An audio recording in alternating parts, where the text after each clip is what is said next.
Some people are going to be flying during the finale. We probably should just go ahead and tell them. Yeah, I think so.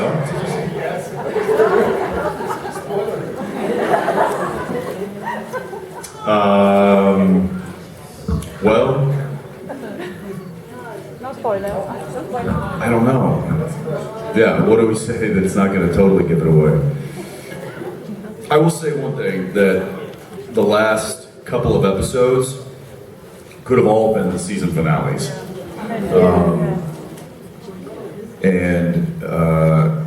This one it is the season finale.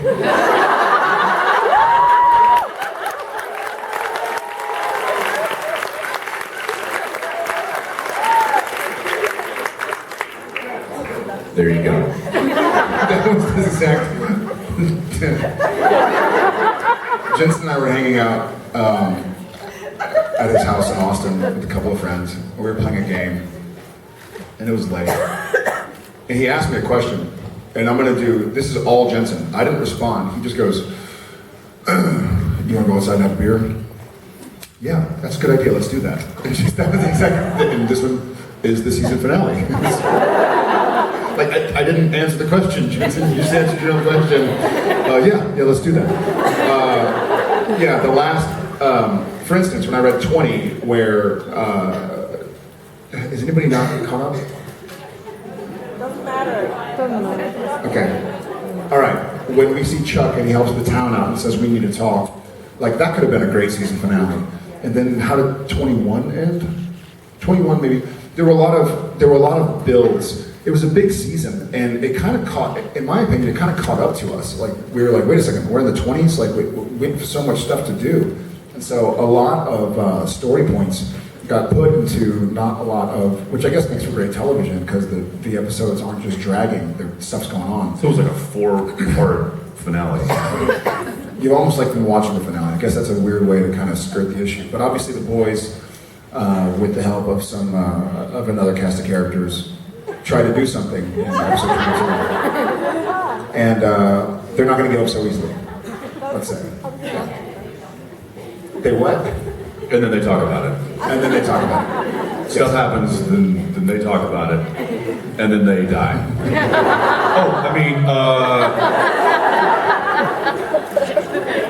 Then they talk about death.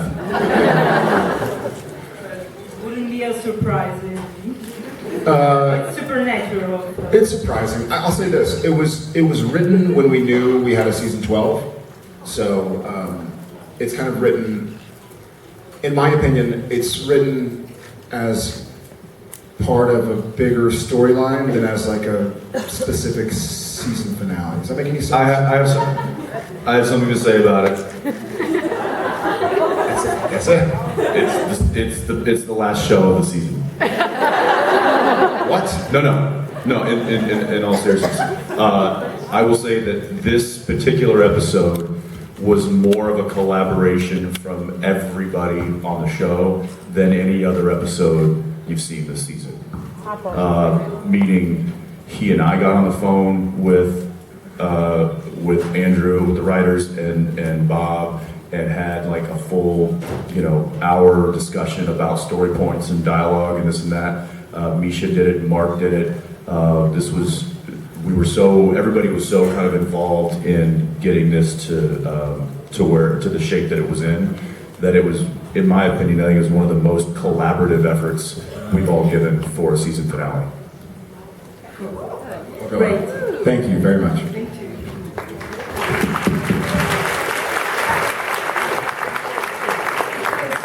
Winchester's dialogue never ceased to last. I was wondering if you would consider Mortality a gift or a curse.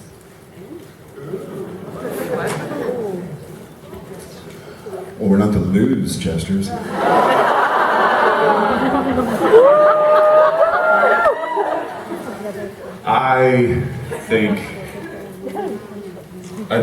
I'm going to go blessing, because it enables us to continue to save people and to fight. I would say that if they knew that they were immortal, then that would change everything. but the fact that they don't know that they, that they don't count on the fact that they're going to get brought back or that they're not going to be dead forever or whatever it is. They still fight with the passion of, I could go down doing this, and I don't care, I'm going to do it anyway. I'm going to sacrifice my life for this. Sometimes they win, sometimes they... Dang it. Don't say it. Kind of boxed myself in on this one. Sometimes they win later. Sometimes they win, and sometimes they win later.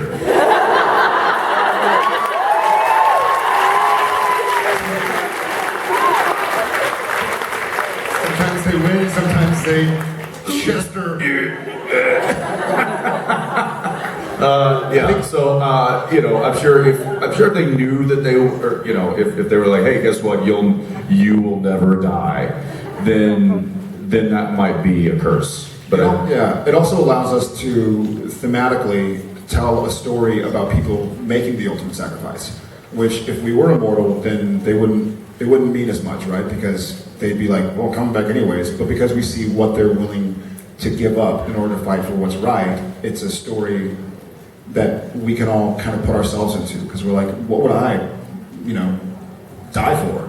What would I be willing to die for? As opposed to like, what would I be willing to just do? Because I can just do it, and it asks you, what are you willing to sacrifice, right? What are you willing to risk? So I guess in that sense, let's say blessing. Thank you. Thanks. Thank you. Hi.